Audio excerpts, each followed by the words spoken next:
मगरिब का वक्त करीब था। मैं क्रिकेट खेल कर घर पहुंचा और अम्मी अब्बू को सलाम किया। अम्मी ने मुझे ऐसी नज़रों से देखा जैसे बचपन में मुझसे कोई नुकसान होने पर देखा करती थी। मुझे कुछ गड़बड़ लगी। अलबत्ता अब्बा जी ने बड़ी खुश दिली से जवाब दिया। हेलमेट और बैट रखा ही था कि अब्बा ने कहा, बच्चे चलो खेतों का चक्कर लगाते हैं। मुझे मज़ीद हैरानी हुई। ये अलामात कुछ ठीक नहीं लग रही थी। मैंने कहा ठीक है, पर पहले ज़रा नहा लूँ। तो अब्बा ने कहा नहीं, वापस आकर नहा लेना। मुझे अनहोनी का एहसास होने लगा, पर मैं अब्बा जी के साथ चल पड़ा। खामोशी से सफ़र कट रहा था। रास्ते में आने जाने वालों से अब्बा जी बड़ी खुशदिली से सलाम कलाम कर रहे थे। फिर पक्की सड़क से कच्चे रास्ते की तरफ मुड़ गए।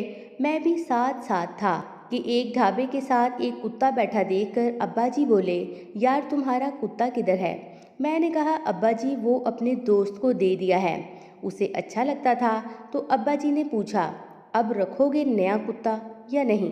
मैंने कहा रखूँगा, अगर कोई अच्छा मिल गया। तो अब्बा बोले, उसे ही उठा लो, है तो कुत्ता ही। मैं हंस दिया, अब्बा जी ये बेनस्ला कुत्ता है, मैं क्यों रखूं? अब्बा हंस दिए और बोले, क्या फ़र्क है नस्ले बेनस्ले में? वो भी भौंकेगा और ये भी भौंक लेता है, शायद उसकी भौंक अच्छी हो। मैंने कहा कि अब्बा जी भौंक तो नहीं देखनी, बहुत कुछ देखना होता है। अब देखें ये ठहरे गली के आवारा कुत्ते, हर चीज़ में मुंह मारने वाले। अपना कुत्ता देखा?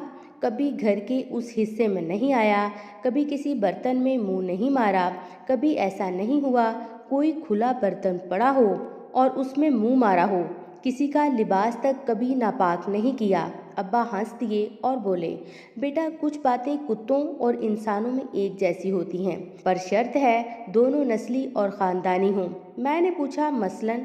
तो अब्बा ने कहा, बेटा वो हर बर्तन में मुंह नहीं मारते। फिर बोले, तुम्हें याद है एक दफ़ा गाय का दूध निकाल कर मैंने यूं ही रख दिया था और एक आवारा कुत्ता बाड़ फलांग कर अंदर आ गया और तुम्हारे वाले कुत्ते ने उसे मारा था। मैंने कहा जी अब्बा। तो अब्बा बोले, बेटा हमारे ख़ानदान, गली मोहल्ले और गांव की लड़कियां जो स्कूल कॉलेज पढ़ती हैं, ये सब खुला बर्तन ही हैं। बेटा अब ये चुनाव तुम्हारा है कि तुम क्या बनोगे, गली का कोई आवारा कुत्ता या अच्छे ख़ानदान का बाइज़्ज़त लड़का। और फिर अचानक मुझे याद आया कि आज कॉलेज से वापसी पर मैंने एक दोशीज़ा पर जुमला कसा था और सीटी भी मारी थी, जिसके बाद अब्बा जी ने इंसानों वाली प्यार की ज़ुबान में मेरी कुत्ते वाली करते हुए मुझे बहुत कुछ समझा दिया था।